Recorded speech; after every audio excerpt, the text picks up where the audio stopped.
In the news this week, the Archbishop of Canterbury challenges the government's controversial idea of extremism.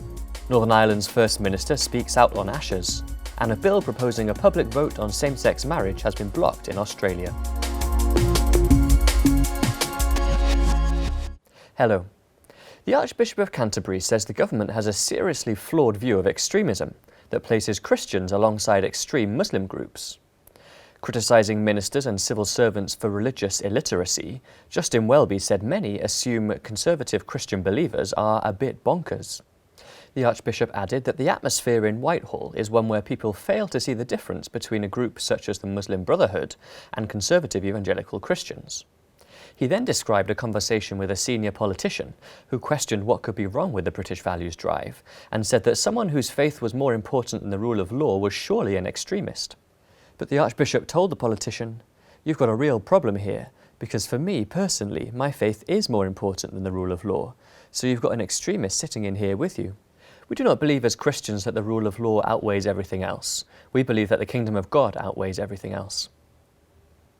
Northern Ireland's First Minister has said faith communities in the province are experiencing a chill factor after the disappointing ruling on ashes. Arlene Foster called on the Equality Commission for Northern Ireland, which took ashes to court, to respond to criticism of its conduct. Judges at the Court of Appeal said the group had given the impression it was not interested in assisting the faith community in cases like ashes.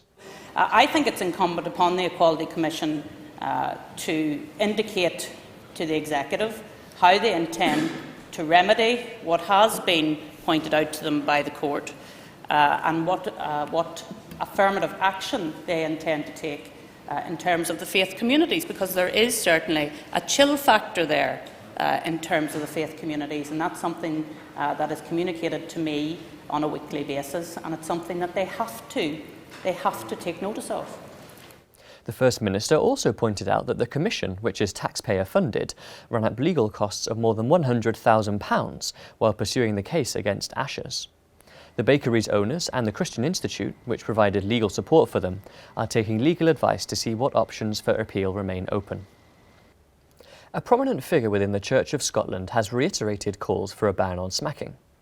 Reverend Dr. Richard Fraser, convener of the Kirk's Church and Society Council, urged MSPs to introduce an outright ban, claiming that smacking is harmful to children's health. The law in Scotland currently bars parents from disciplining a child by shaking them, hitting them on the head or using an implement. Director of the Christian Institute, Colin Hart, stressed that the law already rightly protects children from abuse.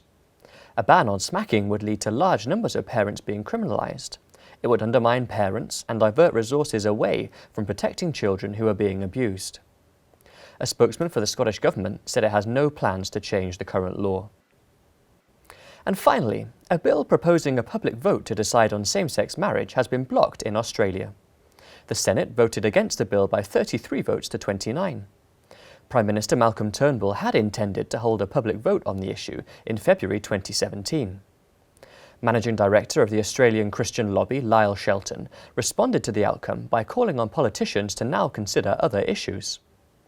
Australians have had enough of the same-sex marriage debate. After 6 years of relentless activism in the Parliament, it should be time to move on.